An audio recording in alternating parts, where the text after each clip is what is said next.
आज हम लोग प्रकाश के अपवर्तन के नियम के बारे में देखेंगे। तो उससे जो रिलेटेड टर्म था उसे हम आपको पहले बता चुके हैं। तो पहला जो इसका नियम होता है वो लिखा हुआ है कि प्रकाश के अपवर्तन के दो नियम है जो इस प्रकार है। पहला नियम है कि आपतित किरण आपतन बिंदु पर अभिलंब और अपवर्तित किरण तीनों एक ही समतल में होते हैं। तो हम आपको बताया था कि जैसे मान लीजिए कि ये एक, इसको हम नहीं लेते हैं, मान लीजिए कि यह जो एक लाइन यहाँ पर हम खींचे हैं, यह दो माध्यम है, ठीक है। मान लीजिए इसके पहले एक माध्यम है, इसको हम मान लेते हैं वायु, और नीचे आपका है मान लीजिए कि जल है, ठीक है। दो माध्यम है और ये दो माध्यमों को अलग करने वाली सतह है, ठीक है। और हम बताते हैं कि सतह पर जो आपका प्रकाश किरण आएगा उसको हम क्या कहते हैं, आपतित किरण कहते हैं। तो ये आपका हो गया आपतित किरण। और फिर यह दूसरे माध्यम में जाएगा तो ये आपका हो जाएगा क्या, अपवर्तित किरण। ये हो गया अपवर्तित किरण। और इस बिंदु पर अगर हम लंब डालेंगे तो क्या कहलाएगा, अभिलंब कहलाएगा। क्या कहलाएगा, अभिलंब, ठीक है। तो वही यहाँ पर लिखा हुआ है कि आपतित किरण, क्या लिखा हुआ है, आपतित किरण हो गया, अभिलंब हो गया, इस बिंदु पर अभिलंब जो डाला गया है सो, और अपवर्तित किरण, तीनों क्या होता है, एक ही समतल में होता है। एक ही समतल कहने का मतलब कि वो एक ही सतह में होता है, उसके लिए अलग अलग सतह नहीं होता है, एक ही सतह में यह आपका आपतित किरण हो गया, अभिलंब हो गया और अपवर्तित किरण होता है। तो यह जो होता है पहला नियम होता है प्रकाश के अपवर्तन का, ठीक है। दूसरा जो आपका नियम है वो लिखा है किन्हीं दो माध्यमों, किन्हीं दो माध्यमों मतलब क्या कि अपवर्तन को यहाँ पर जब भी हम यहाँ पर रिप्रेजेंट करेंगे तो यहाँ पर दो माध्यम के सापेक्ष करेंगे। जैसे मान लीजिए कि पहला माध्यम आपका हवा है, दूसरा माध्यम आपका क्या है, जल है। या हो सकता है कि पहला माध्यम आपका जल है, दूसरा माध्यम हो सकता है वायु हो। या हो सकता है कि पहला माध्यम आपका वायु है, दूसरा माध्यम क्या है, कांच है। तो दो माध्यमों के लिए क्या किया जाता है, बताया जाता है, ठीक है। तो लिखा है कि किन्हीं दो माध्यमों और प्रकाश के किसी विशेष वर्ण के लिए, वर्ण माने रंग होता है, क्या होता है, रंग। तो यहाँ पर लिखा हुआ है, ध्यान समझिएगा, दो माध्यमों और प्रकाश के किसी विशेष वर्ण के लिए आपतन कोण की ज्या। आपतन कोण की ज्या कहने का मतलब क्या हुआ कि हम बताए थे कि आपतन कोण क्या होता है, तो ये अभिलंब और आपतित किरण के बीच जो कोण बनता है उसको हम क्या कहते हैं, उसको हम कहते हैं आपतन कोण कहते हैं। और अपवर्तित किरण और अभिलंब के बीच में जो कोण बनता है उसको हम क्या कहते हैं, अपवर्तन का कोण कहते हैं। क्या कहते हैं, अपवर्तन का कोण कहते हैं। तो लिखा है कि किन्हीं दो माध्यमों के लिए, किन्हीं दो माध्यमों के लिए, तो ये माध्यम आपका एक है और ये माध्यम आपका क्या है, दो है। तो किन्हीं दो माध्यमों के लिए आपतन कोण की ज्या, तो ज्या मतलब यहाँ पर साइन होता है। हम बताए थे कि साइन जो हम लिखते हैं इसका हिंदी क्या होता है, ज्या। लिखा हुआ है आपतन कोण की ज्या, तो आपतन कोण की ज्या मतलब क्या कि ये आपका हो गया ज्या। और आपतन कोण की ज्या मतलब कि यहाँ पर जो थीटा के बदले क्या आ जाएगा, आई आ जाएगा, ठीक है। और अपवर्तन कोण की ज्या, तो अपवर्तन कोण की ज्या का मतलब क्या हुआ, साइन हुआ, ठीक है। और अपवर्तन कोण यहाँ पर क्या है, आर है। तो ये हो गया अपवर्तन कोण की ज्या और ये हो गया आपतन कोण की ज्या का अनुपात जो होगा ये क्या होता है, यह आपका होता है नियत होता है। नियतांक मतलब क्या कि यह कभी बदलने वाला नहीं होता है। ये कभी दो माध्यमों के लिए अगर हम निकालेंगे तो इसका जो वैल्यू होगा क्या होगा, फिक्स होगा, ठीक है। तो ये होता है दूसरा नियम, ठीक है। फिर ये समझ लिया कि किन्हीं दो माध्यमों और प्रकाश के किसी विशेष वर्ण, अलग अलग रंगों में प्रकाश का चल क्या होगा, अलग अलग होगा, ठीक है। तो विशेष वर्ण के लिए आपतन कोण की ज्या, आपतन कोण की ज्या और अपवर्तन कोण की ज्या का जो अनुपात होगा वो क्या होगा, नियतांक होता है। ये आपका होता है अपवर्तन का दूसरा नियम होता है, ठीक है। और यहाँ पर लिखा है कि अपवर्तन के दूसरे नियम को हम क्या कहते हैं, स्नेल का नियम कहा जाता है। तो ये दूसरा नियम है, इसको स्नेल के नियम से भी जाना जाता है। ये आपका पहला नियम होता है और ये आपका क्या होता है, दूसरा नियम होता है। और यहाँ पर लिखा हुआ है साइन आई बटा साइन आर बराबर एक नियतांक, ठीक है। तो ये हो गया अपवर्तन का नियम। इसके बाद आगे डिस्कस करेंगे, इसको पहले आप लोग नोट कर लीजिए।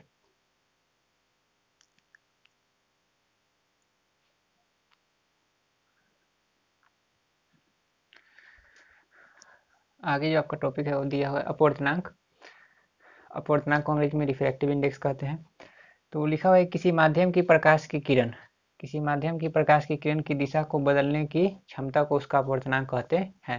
मतलब कोई एक माध्यम है ना, जिस जो प्रकाश की किरण उसमें क्या हो रहा है, जा रहा है ना, तो उसका दिशा वो कितना बदल सकती है, मतलब कितना ज़्यादा बदल सकती है, कितना कम बदल सकती है, उसी को हम, उसी क्षमता को हम क्या कहते हैं, उसका अपवर्तनांक कहते हैं। फिर ये समझिएगा कि लिखा है किसी माध्यम की प्रकाश की किरण, किसी माध्यम की प्रकाश की किरण की दिशा को, मैंने प्रकाश की किरण की जो दिशा होता है ना उसको बदलने का जो क्षमता होता है ना, जो इस माध्यम में, उसी को हम क्या कहते हैं, उसी को हम कहते हैं अपवर्तनांक। क्या कहते हैं? अपवर्तनांक।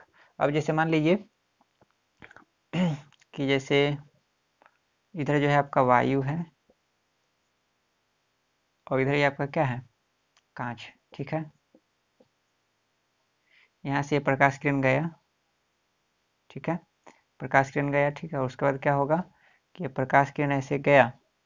ठीक है, और ये इस तरह से नहीं जा करके, ठीक है ना, ये क्या हो जाएगा, थोड़ा सा मुड़ जाएगा। क्या हो जाएगा? मुड़ जाएगा। यहाँ से अगर अभिलंब हम डाल देंगे, ठीक है, यहाँ से अगर हम अभिलंब डाल दिए, ठीक है ना, तो ये क्या हो जाएगा? अभिलंब की ओर मुड़ जाएगा। कहाँ मुड़ जाएगा? अभिलंब की ओर मुड़ जाएगा। क्यों? क्योंकि ये आपका जो माध्यम है आपका क्या है? विरल माध्यम है, और ये आपका जो है क्या है? सघन माध्यम है। तो यहाँ पर मुड़ा क्यों? तो ये मुड़ा इसलिए क्योंकि यहाँ पर जो प्रकाश का जो वेग था और यहाँ पर जो प्रकाश का वेग है, तो यहाँ पर प्रकाश का वेग अधिक था, यहाँ पर प्रकाश का वेग क्या है? कम है, जिसकी वजह से यहाँ पर ये क्या हुआ? मुड़ा, ठीक ना। तो यही जितना इसका मुड़ने का, जैसे कांच को, ठीक ना, कांच का जो क्षमता होगा प्रकाश किरण को मुड़ने का, ठीक ना, उसी को हम क्या कहते हैं? तो उसी को हम कहते हैं अपवर्तनांक कहते हैं।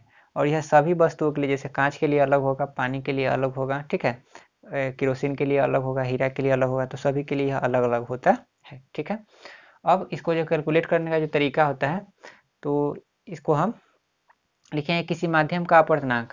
अगर किसी माध्यम का अपवर्तनांक अगर आपको निकालना है कि वो कितना गुना कम मोड़ सकता है, कितना गुना ज़्यादा मोड़ सकता है, ठीक है, तो उसके लिए यह लिखा हुआ है किसी माध्यम का अपवर्तनांक शून्य में प्रकाश की चाल। तो बताए थे कि शून्य में प्रकाश की चाल जो होता है 3 लाख किलोमीटर प्रति सेकंड होता है, और वह जो होता है वायु में भी लगभग उतना ही होता है। तो वायु में भी प्रकाश की चाल हम उतना ही मानते हैं, 3 लाख किलोमीटर प्रति सेकंड। और शून्य का मतलब होता है कि निर्वात। ठीक है, तो शून्य में प्रकाश की चाल, तो प्रकाश की चाल को बेसिकली हम सी से डिनोट करते हैं। प्रकाश की चाल को हम लोग क्या चीज़ से लिखते हैं? प्रकाश की चाल को हम लोग लिखते हैं सी से। क्या चीज़ से लिखते हैं? सी से। तो प्रकाश की चाल और उस माध्यम में प्रकाश की चाल, मतलब कि शून्य में जो प्रकाश की चाल होता है सो, ठीक है, और जिस माध्यम में हम प्रकाश की किरण को क्या कर रहे हैं? ले जा रहे हैं, कांच में ले जा रहे हैं तो कांच में निकालेंगे, अगर वायु में पानी में ले जा रहे हैं तो पानी में निकालेंगे। ठीक है, तो उस माध्यम में जो प्रकाश का चाल होगा उसी के अनुपात को हम क्या कहते हैं? तो उसी के अनुपात को हम कहते हैं अपवर्तनांक, और उससे हम क्या करते हैं? अपवर्तनांक का वैल्यू वहाँ पर हम निकालते हैं।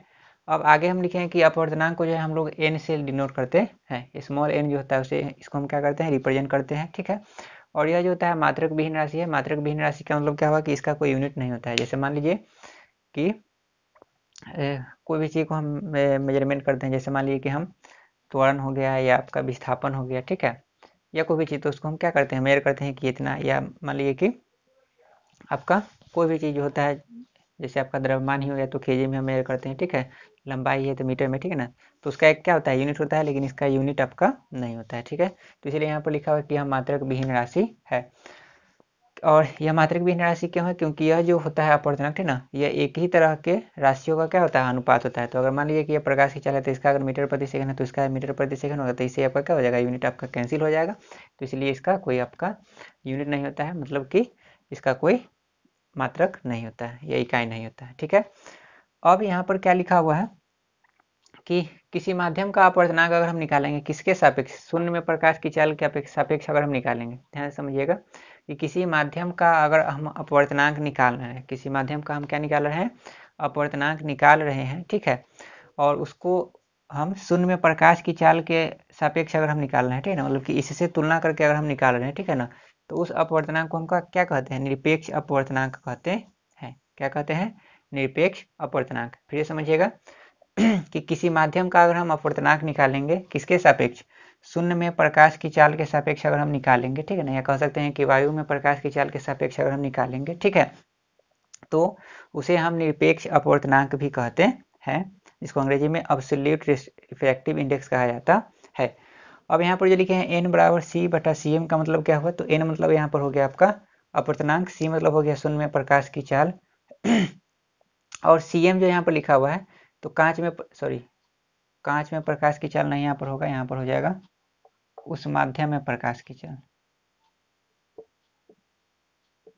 उस माध्यम में प्रकाश की चाल, जिस माध्यम का हमको निकालना है तो उस माध्यम में प्रकाश की चाल जितना होगा उसको हम लिखेंगे, ठीक है। तो यहाँ पर होगा उस माध्यम में प्रकाश की चाल, और उसी को हम लिखते हैं सी एम। एम मतलब यहाँ पर मीडियम है, ठीक है ना। अगर मान लीजिए कि जैसे कांच का हम निकाल रहे हैं तो यहाँ पर हम क्या लिखेंगे, सी बटा सी जी। सी जी मतलब क्या कि ग्लास में जितना प्रकाश का चाल होगा उसको हम लिख रहे हैं, ठीक है ना।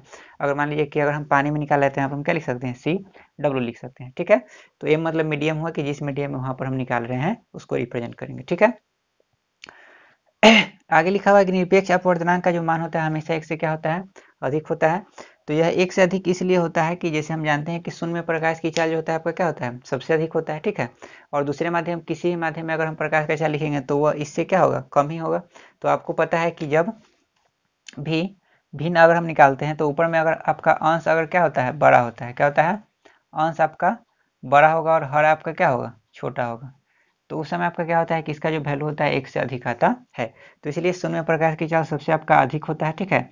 और दूसरा किसी भी माध्यम में हम निकाल लेंगे, कांच में निकाल लेंगे, हीरा में निकाल लेंगे, उसके बाद मान लीजिए केरोसिन में निकाल लेंगे, तारपीन में निकाल लेंगे, तो उससे क्या होगा, शून्य में प्रकाश की चाल से वो कम ही होगा। तो नीचे आपका कम होगा, ऊपर में क्या होगा, अधिक होगा। तो उसका वैल्यू हमेशा क्या होगा, एक से अधिक ही आएगा। तो याद रखिए कि जो निरपेक्ष अपवर्तनांक जो होता है उसका मान हमेशा एक से अधिक होगा, जितना भी अधिक हो लेकिन एक से क्या होगा, अधिक ही होगा। हाँ, एक बात और कि जैसे मान लीजिए कि आप हमको अगर दिया हुआ है कि कांच का अपवर्तनांक कुछ होता है, ठीक है ना, या मान लीजिए कि हमको दिया हुआ है कि जल का अपवर्तनांक कितना होता है, ठीक है ना। तो अगर मान लीजिए कि इस तरह से सिर्फ इतना ही कहा गया है कि जल का अपवर्तनांक, तो आपको वहाँ पर समझना है कि उसका अपवर्तनांक निकाला गया है किसके सापेक्ष। तो उसका अपवर्तनांक निकाला गया है शून्य प्रकाश की चाल के सापेक्ष निकाला गया है, सीधे ऐसे अगर बोला जाए तो, ठीक है।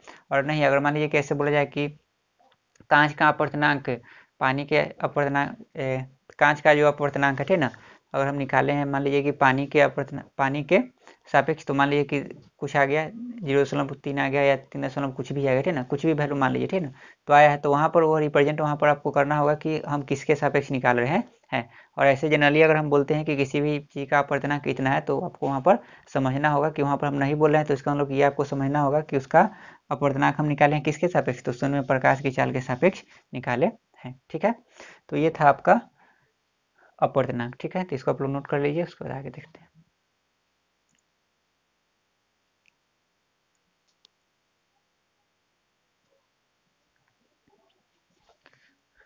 आगे आपको पढ़ना है अपेक्षिक अपवर्तनांक।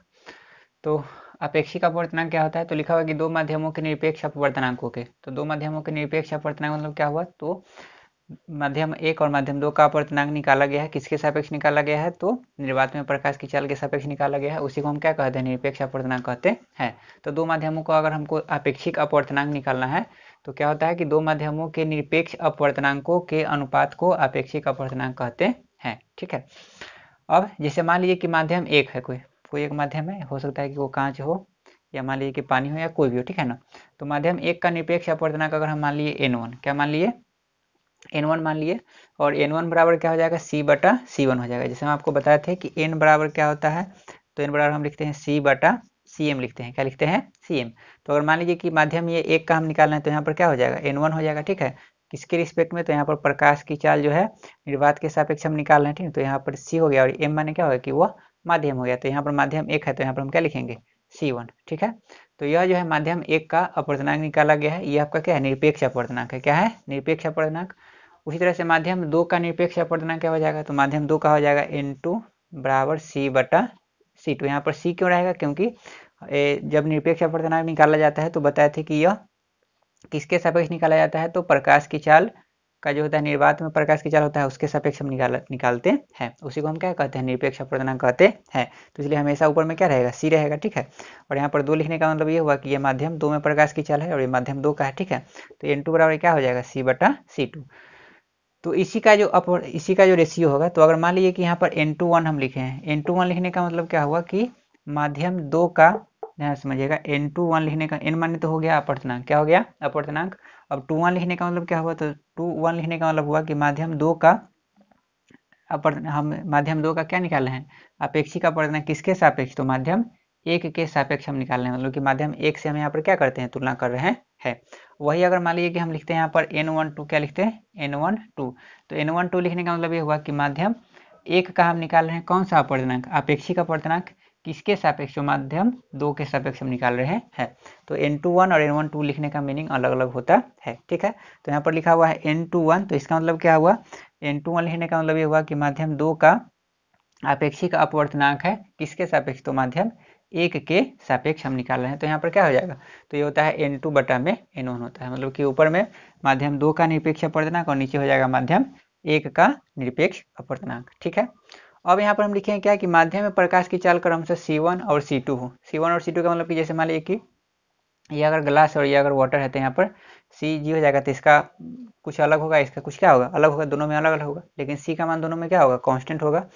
तो उसके लिए हम यहाँ पर क्या लिख सकते हैं, तो लिख सकते हैं N2 बराबर C बटा C2 और N1 बराबर लिख सकते हैं C बटा C1। उसका वैल्यू अगर यहाँ पर हम पुट करेंगे तो क्या हो जाएगा, तो हो जाएगा N21 बराबर C बटा C2 बटा C बटा C1। तो यहाँ से C से C आपका कैंसिल हो जाएगा, तो N21 मतलब क्या हुआ कि माध्यम 2 का माध्यम 1 के सापेक्ष जो आपका अपेक्षिक अपवर्तनांक है वो किसके बराबर हो गया, तो C1 बटा C2 के बराबर हो गया। मतलब कि उसका जो चाल होगा, मतलब माध्यम 1 का जो चाल होगा, ठीक है ना, और माध्यम 2 में जो प्रकाश का चाल होगा उसके अनुपात के ये क्या हो गया, बराबर हो गया।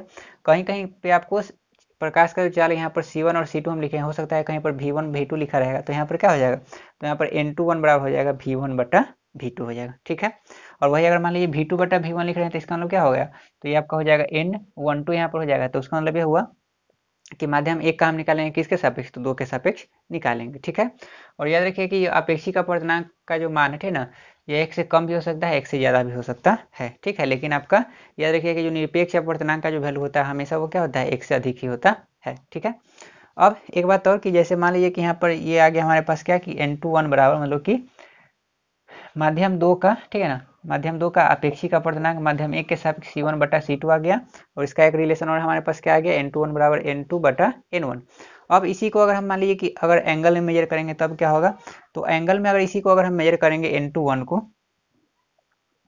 एंगल में अगर हम मेजर करेंगे तो वो आपका जो होता है साइन आई बटा साइन आर के क्या होता है, बराबर होता है। ध्यान समझिएगा कि अगर इसी को अगर हमको अगर मान लीजिए कि स्पिन हमको वहाँ पर दिया हुआ नहीं है, ठीक है ना, तब उसको हम कैसे निकालेंगे, तो उसका जो आई होगा और आर का मान होगा, आई आपका यहाँ पर कौन सा कोण होता है, तो आई आपका होता है अपवर्तन का कोण, और आर जो होता है सॉरी आई जो आपका होता है वो आपतन का कोण होता है, और आर जो होता है वो आपका क्या चीज का कोण होता है, अपवर्तन का कोण होता है। तो उसके हिसाब से यहाँ पर हम N21 निकालते हैं। ठीक है, अब यहाँ पर हम क्या करेंगे, N21 का वैल्यू अगर हम C1 बटा C2 यहाँ पर हम रख देंगे तो क्या लिख सकते हैं, तो C1 बटा C2 बराबर साइन आई बटा में क्या हो जाएगा, साइन आर, क्रॉस गुना अगर हम करेंगे तो यहाँ पर हम लिख सकते हैं क्या, C2 साइन आर साइन आई हो जाएगा, और C1 साइन आर हो जाएगा। ठीक है, तो यह आपके पास एक फॉर्मूला आ गया क्या कि C2 साइन आई बराबर C1 साइन आर, मतलब C2 आपका क्या हो गया, तो C2 हो गया माध्यम 2 में प्रकाश की चाल, गुना में साइन आई बराबर C1 आपका हो गया माध्यम 1 में प्रकाश की चाल, और गुना में क्या हो गया, साइन आर। तो ये भी एक फॉर्मूला हो गया। तो इसका हम अलग अलग यूज करेंगे न्यूमेरिकल बनाते समय, तो इसको आप लोग नोट कर लीजिए।